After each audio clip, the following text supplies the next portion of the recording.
Kozhikode medical college ആശുപത്രി ICU പീഡന കേസിലെ അതിജീവിത മുഖ്യമന്ത്രിക്ക് പരാതി നൽകാനൊരുങ്ങുന്നു. തന്റെ മൊഴി രേഖപ്പെടുത്തിയതിൽ വീഴ്ച വരുത്തിയ മെഡിക്കൽ കോളേജ് ഗൈനക്കോളജിസ്റ്റ് KV പ്രീതിക്കെതിരെയാണ് അതിജീവിത പരാതി നൽകുക. അതിജീവിതയുടെ മൊഴി രേഖപ്പെടുത്തിയതിൽ ഡോക്ടർ KV പ്രീതിക്ക് വീഴ്ച സംഭവിച്ചതായുള്ള പുനരന്വേഷണ റിപ്പോർട്ട് പുറത്തുവന്നതിനെ തുടർന്നാണ് പരാതി നൽകുന്നത്. Narcotic cell assistant commissioner TP Jacob കഴിഞ്ഞ ദിവസം ഉത്തരമേഖല IG K സേതുരാമന് സമർപ്പിച്ച റിപ്പോർട്ടിലാണ് അതിജീവിതയുടെ മൊഴി രേഖപ്പെടുത്തിയതിൽ ഡോക്ടർ KV പ്രീതിക്ക് വീഴ്ച സംഭവിച്ചിട്ടുണ്ടെന്ന് വ്യക്തമാക്കുന്നത്. തനിക്കേറ്റ ദുരനുഭവത്തെപ്പറ്റി അതിജീവിത പോലീസിനും മെഡിക്കൽ കോളേജ് സൂപ്രണ്ടിനും നൽകിയ മൊഴിയിലും മജിസ്ട്രേറ്റിന് നൽകിയ രഹസ്യമൊഴിയിലും ഒരേ കാര്യമാണ് പറയുന്നത്. ഇതേ കാര്യം തന്നെയാണ് ഡോക്ടർ KV പ്രീതിയോട് താൻ പറഞ്ഞതെന്ന് അതിജീവിത ആവർത്തിക്കുന്നു. എന്നാൽ ഡോക്ടർ KV പ്രീതി ഇതൊന്നും രേഖപ്പെടുത്തിയില്ല. തുടർന്ന് KV പ്രീതിക്കെതിരെ അതിജീവിത നൽകിയ പരാതിയിൽ മെഡിക്കൽ കോളേജ് പോലീസ് അന്വേഷണം നടത്തുകയും പരാതിയിൽ കഴമ്പില്ലെന്ന് കണ്ടെത്തുകയും ചെയ്തിരുന്നു.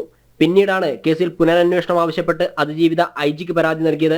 അസിസ്റ്റന്റ് കമ്മീഷണർ ഉത്തരമേഖല IGക്ക് നൽകിയത് സത്യസന്ധമായ റിപ്പോർട്ടാണെന്നും അതിന്റെ അടിസ്ഥാനത്തിൽ ഡോക്ടർ KV പ്രീതിക്കെതിരെ നടപടിയെടുക്കണമെന്നും ആവശ്യപ്പെട്ടാണ് അതിജീവിത മുഖ്യമന്ത്രിക്ക് പരാതി നൽകാനൊരുങ്ങുന്നത്. ഉത്തരവാദികളായ മുതിർന്ന അധികാരികൾക്കും മെഡിക്കൽ കോളേജിലെ അധികാരികൾക്കുമെതിരെ ഞാൻ മുഖ്യമന്ത്രിക്കും അതുപോലെ തന്നെ ആരോഗ്യമന്ത്രിക്കും DMEക്കും പരാതി കൊടുക്കുന്നതാണ്. ഇത്തരം ഒരു തെറ്റ് ഒരിക്കലും ഒരു ഡോക്ടേഴ്സിൻ്റെ ഭാഗത്ത് നിന്ന് ഉണ്ടാവാൻ പാടില്ല.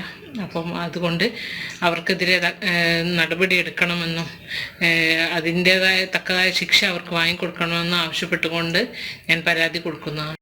അതേസമയം ഡോക്ടർ KV പ്രീതിയുടെ ഭാഗത്തു നിന്നുണ്ടായ വീഴ്ച കേസിനെ ഗുരുതരമായി ബാധിക്കുന്നതല്ലെന്നും റിപ്പോർട്ടിലുണ്ട്.